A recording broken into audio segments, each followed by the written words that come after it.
Yan to dito sa ito yung sa moorings. Ayan yung cruise ship sa Virgin. Yan, dito nakapark yung mga yate na inaarkila. Yan. Ito. Napakaganda dito.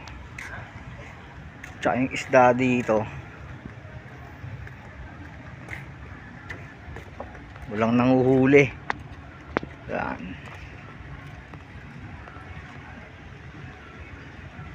Puro yate.